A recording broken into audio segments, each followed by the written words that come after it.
Hello, welcome back. This is part 6 of Introduction to Squeezes, a Contract Bridge. So far, we've discussed all the terminology that we need for squeezes. We've seen how a typical squeeze ending works, and we've also discussed the 5-point plan that takes us from the point where we decide to do a squeeze to the magic moment where we generate that extra trick. But there is more to do because we have to actually go from the very beginning of a hand to the very end. So let me go on to the one last thing that we have to discuss, and this is bad news.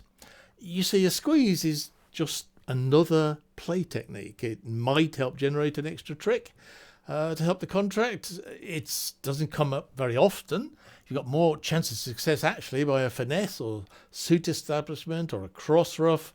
So when the dummy goes down, you don't immediately think, how do I implement the 5-point plan? Rather, you do all the normal preparation work that you do for any contract.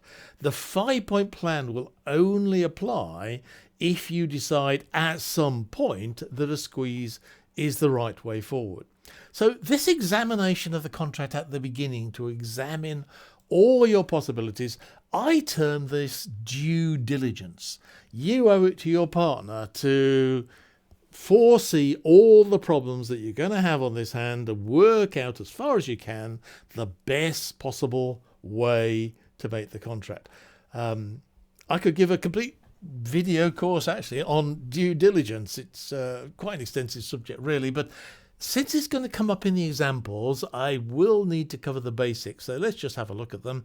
The basic steps of due diligence. Well, here's the first part of it. You count your tricks and count your losers, depending on whether it's no trumps and or a suit contract. You calculate, this is specifically important, the tricks you need. And then, often overlooked, you evaluate each suit in turn to see how many tricks can that suit provide. What are the different ways you could play that suit? What are the pitfalls that you're aware of associated with that particular suit? Many players skip over this. The dummy goes down and they do, ooh, diamond suit. And they start playing the diamond suit. It's so pretty, the diamond suit. Once you've got it sorted about, well, I have all these options, make a plan. Maybe it is the diamond suit. Maybe you should start playing on the diamond suit. So make a plan and then play through that plan in your mind, by which I mean specifically card by card. I'm going to lead a club. They're going to switch to spades and so on and so on. So once you've done that, one of two things will happen. The plan succeeds. I know how many tricks I need. I am going to get them. Well, just check it before you implement it. Did you allow for bad breaks? Did you consider your opponents doing surprise and awkward switches? Anything you can do about that? Still okay? Great. Implement your plan to make your contract. And then the other side of due diligence, the plan fails. Well, why? What went wrong? Make another plan that gets around that particular problem. And then iterate the whole process. Play through the plan in your mind. Go back to the beginning. I'm going to lead the club. They will switch to spades and so on. And iterate until it's successful, until you realise that actually you're never going to make this contract and you're going to have to play something anyway. You will normally find your first plan does fail, but it will give you clues about what you can improve on, and then eventually an iterated plan will be much more successful. Again, there's far too many. I see so often, dummy goes down, I will draw trumps, and then I will ruff my losing club with a non-existent trump in dummy. So make a plan, implement the plan. And here's an overall summary. Step 1 is due diligence, the normal evaluation of a hand.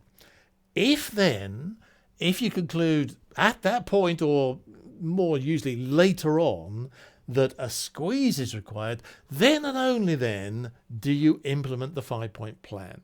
And because we're all in love with the 5-point plan, I'll just reiterate it. Look for the key cards, the threats and the entries. Where are they? Where do I need to end up? What sort of a squeeze is it? Do I have the count?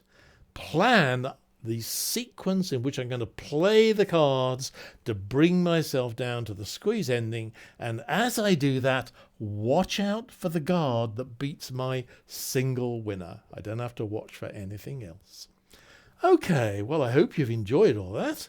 And this is now followed by a series of videos done with my friend and mentor Adam Weisberg, who also does all the publication on the web as well, where we play through hands and hopefully implement, because all the hands do have squeezes in, of course, so implement the 5-point plan, and you'll see in those hands the 5-point plan in action.